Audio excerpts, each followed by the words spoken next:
Vidéo spéciale aujourd'hui puisque on va fêter les 100 abonnés sur la chaîne et je vous en remercie 1000 fois, parce que ça a été très long, pour atteindre les 100 puisque, tout simplement je suis là depuis juin 2019 sur la chaîne et ça fait un paquet de temps et arriver aux 100 abonnés aujourd'hui, ça fait un sacré parcours. Mais heureusement, ce n'est pas terminé. Puis ensuite, on fêtera quand ça arrivera les 200 abonnés, les 300, les 400. Bon, va falloir quand même compter un petit paquet de temps quand même pour arriver aux 200. Bref, je vous avais demandé de me poser vos questions sur Instagram, notamment. Donc, j'ai fait un petit screen. Bon, je vous avoue, j'ai pas trop fait de raccord, donc j'ai vraiment mon écran en entier. Mais bon, voilà, il y a les questions qui apparaissent 2 par 2 et donc je vais répondre à toutes les questions que vous m'avez posées et il y en a une bonne dizaine. Donc ça va faire pas mal de réponses.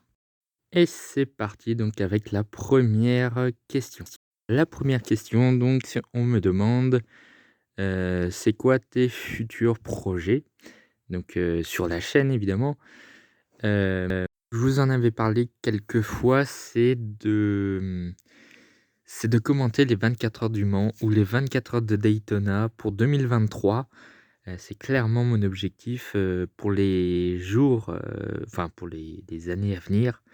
Mais voilà, c'est mon plus gros projet pour, ces prochaines années et puis il y aura également quelques trucs qui arriveront également, sur la chaîne, et j'ai vraiment des ambitions en tout cas, niveau projet.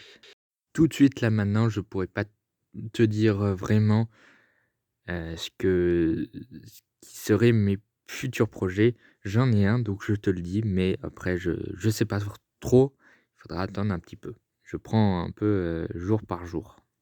On passe à la deuxième question et on me demande, un dilemme entre la Porsche 917 ou la Ferrari 330 P4. Bon, question comme ça, j'ai dû me renseigner quand même puisque bon, voilà, je connais les voitures comme ça, et encore les voitures, d'endurance, je les connais pas énormément. J'ai dû faire des recherches évidemment, je vais pas vous dire que je connais toutes les voitures, tous les types de voitures du monde. Donc j'ai fait des recherches, la Porsche et la Ferrari, bah, honnêtement, je les aime tous les 2, mais j'ai quand même une préférence pour la Ferrari quand même. Le rouge, c'est surtout la couleur. La couleur qui m'a fait, décider mon choix. La couleur est juste sublime, sur cette voiture. J'aime un peu moins sur la Porsche.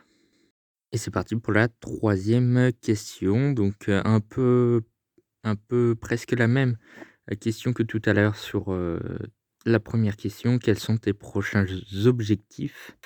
Alors objectif, ça veut dire c'est différent que les projets, mais les objectifs, clairement ce serait passer peut-être les 150 abonnés à la fin de l'année. Pourquoi pas? C'est réalisable, hein, on est à 100 abonnés au tout début d'année. Pourquoi pas aller chercher des 150? On tourne autour de 35-40 abonnés par, an. Bon, pourquoi pas 50 abonnés? On sait jamais, hein. Tout peut arriver et je l'espère. J'avais pas du tout, vu, venir les 100 abonnés dès, la fin d'année 2022 et pourtant c'est arrivé donc sait-on jamais, peut-être. Mon objectif 150 abonnés, mais c'est surtout aussi mon objectif principal, c'est aussi de vous faire plaisir avec mes vidéos tout de même, parce que je prends surtout du plaisir à faire des vidéos, à parler de ce que j'aime et puis d'en parler avec des gens, hein, tout simplement. Et puis après, moi, ma récompense, c'est que vous vous abonniez à la chaîne, évidemment. Question suivante. Donc on me demande, après quelques années sur YouTube, quels sont les sensations, pardon, que tu ressens après avoir passé les 100 abonnés? Et bien évidemment du bonheur, de la fierté évidemment, comme tout youtubeur, hein. Ah c'est comme je le disais précédemment, c'est, 2 ans et demi à se battre, comme, je sais pas quoi pour, avoir un minimum de personnes et puis là, ma communauté commence à grossir, autant sur YouTube que sur Instagram donc vraiment du bonheur, de la fierté aussi puisque voilà et puis la récompense de tout le travail que j'ai fait, précédemment ces dernières années. On passe à une nouvelle question. On me demande ton ou tes pilotes préférés, actuels ou non. Alors, pour mes pilotes préférés actuels, je dirais Vettel, Alonso. Alonso, Vettel plutôt dans l'ordre Alonso, Vettel, qui sont les meilleurs pilotes enfin les pilotes que je préfère en tout cas actuellement. Et les pilotes d'avant, de ceux qui ne sont plus là, sur la grille, je dirais Ayrton Senna. Je pense que c'est lui en premier. C'est le seul pilote de Formule 1 qui me procure quand même une émotion quand même, et enfin d'autres aussi, mais surtout lui. Et puis aujourd'hui il est décédé depuis un bon bout de temps maintenant, et c'est vraiment dommage parce que le voir encore en vie aujourd'hui, ça aurait été vraiment extraordinaire, parce que ça se trouve, il aurait été sur les réseaux, voilà, on serait entre guillemets en contact avec le vrai Ayrton Senna, ça aurait été complètement fou. Malheureusement, Imola en a décidé autrement. Donc oui, contrairement à d'autres, les Lewis Hamilton, Michael Schumacher, etc., ça me fait pas partie des pilotes que je préfère vraiment. Question suivante. 3 prédictions osées sur la saison 2022. Alors je vais faire une vidéo spéciale sur des prédictions pour 2022. Alors là, je vais vraiment me mouiller parce que c'est impossible. Sera bien malin celui qui arrivera à prédire le champion du monde, l'écurie championne du monde et le classement complet du championnat 2022. C'est celui qui a 3000 de QI. Vraiment, s'il fallait faire maintenant des prédictions, je dirais Charles Leclerc champion du monde, Carlos Sainz vainqueur de 3 courses, donc en gros Ferrari devant, et en troisième prono, je dirais... c'est difficile. Une victoire de Fernando Alonso, ce serait fou. Suivant. Comment tu te vois et tu vois ta chaîne dans 5 ans? Dans 5 ans, ça fait 2027. Oh là. 2027, je serai riche et célèbre. J'y crois pas du tout, mais bon, sait-on jamais. Mais non, mais sérieusement, dans 5 ans, je sais pas ce que je vais devenir, ce que deviendra la chaîne. Ça se trouve, ce sera déjà arrêté, ça se trouve, je serai à 10 000 abonnés, je serai riche et célèbre comme je l'ai dit tout à l'heure. J'en sais rien du tout.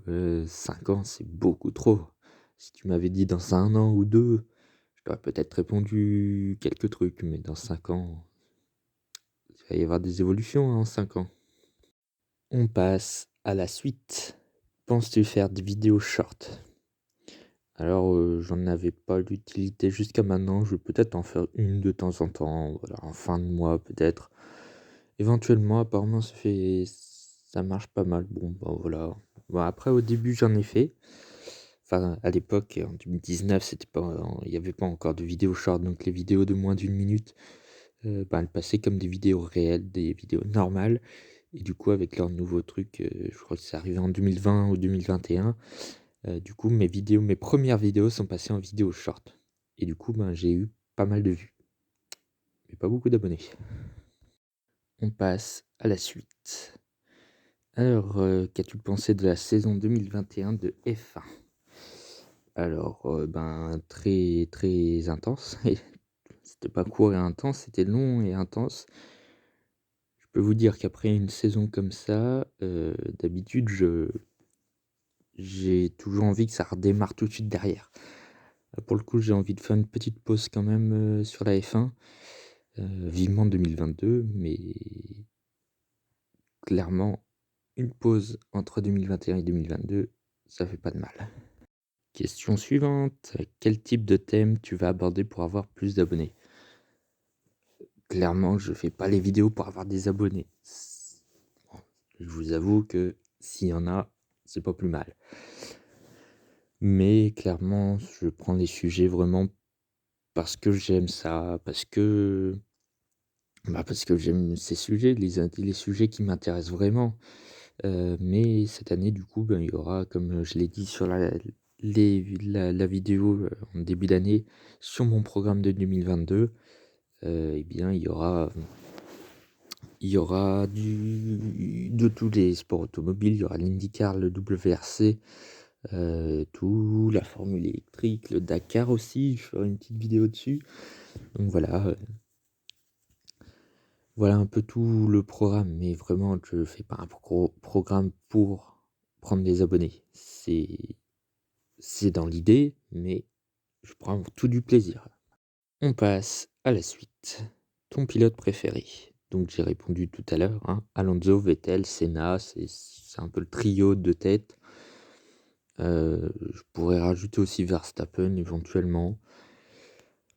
Donc voilà, j'ai déjà répondu à cette question, donc on passe à la suivante. Oui, pour répondre exactement, c'est Ayrton Senna, mon pilote préféré, le tout premier. Suivant. Alors, c'est quoi le moment le plus difficile et le plus cool que tu aies eu sur YouTube? Le moment le plus cool, je sais pas, moi je prends surtout du plaisir en faisant mes vidéos. Mais, avec ma communauté, et surtout quand vous venez parler de sport automobile, dans les commentaires. Ça fait du bien, on peut parler sport automobile dans les commentaires, ça fait du bien. Bon, il y a très peu de gens, c'est dommage, mais bon, voilà, le peu qu'il y a, je prends. Et le moment le plus difficile, ben, c'est clairement se retrouver seul dans les YouTube quand il y a personne qui vient vous voir. Et au début, c'était entre guillemets «normal», mais ça faisait pas du bien de se retrouver un peu tout seul et que vous ayez une vidéo qui fasse 5 vues à peine. Ça m'est beaucoup arrivé, en 2020-2019, moins en 2021 et je l'espère pas en 2022. On passe aux 2 dernières questions et on me demande mes résolutions pour 2022. Clairement, je pourrais te répondre que mes résolutions pour 2022, c'est d'en trouver pour 2023. Honnêtement, ben, non, j'ai pas de résolution. Ça sert à rien. Et ce ne sont pas les 2 dernières questions puisqu'il y en a 2 autres après. Comment t'es venue cette passion pour le sport auto? Eh bien, ça m'est venu de ma famille qui regardait la F1 et du coup, j'ai regardé quelques grands prix. Je me souviens du Grand Prix d'Espagne 2012. Tiens, certain Maldonado.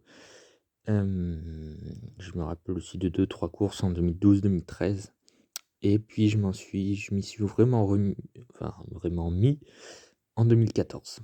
Mon premier Grand Prix que je me souviens vraiment, c'est Australie 2014 et ce jour-là, il y avait un abandon d'Hamilton et au final, il était champion du monde.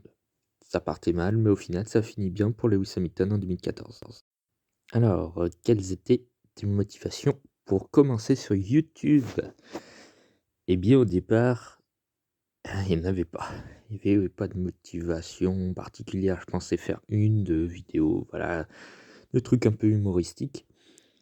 Donc, le premier c'était, sur le Canada en 2019 avec, la pénalité très sévère de Vettel qui avait laissé gagner Hamilton. Donc ça m'avait exaspéré. Du coup, j'avais fait une vidéo un peu, voilà, bon, entre guillemets «pour détendre mes nerfs». Non, vraiment, vous pouvez d'ailleurs retrouver la vidéo, hein. Ma toute première vidéo est encore en ligne et bon, bah, voilà, c'était un genre, avec des emojis et tout. Bon, voilà, c'était pour commencer, hein et je m'étais à ce moment-là jamais dit: «Tiens, je vais peut-être faire une chaîne YouTube». Ah, je vous avoue qu'il y a eu pas mal de vues sur ma vidéo et ça m'a du coup je me suis dit: «Bon, pourquoi pas tenter? On va essayer». J'avais déjà essayé de faire une chaîne YouTube, c'était en 2016, ou 2015 même, mais j'ai arrêté, 2 jours après, mais bon, c'était pas sur le sport auto de toute façon.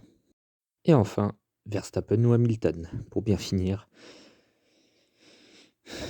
Je te dirais Verstappen dans le sens où il a réussi à battre l'ogre Hamilton et que ça fait du bien à la F1 de changer un peu de champion du monde de temps en temps. Ça fait quand même pas de mal. Parce que voilà, tu comprendras bien que depuis que je regarde la F1, je la regarde depuis 2014 et donc j'ai vu seulement 2 champions du monde autres qu'Hamilton. Ça fait un peu juste, hein. J'ai vu juste Rosberg en 2016 et Verstappen cette année, enfin l'année dernière. Ça fait un peu. Eh bien merci d'avoir, posé vos questions et donc on se retrouve pour de nouvelles vidéos bientôt. Il va y avoir quelques sujets bien intéressants sur la F1.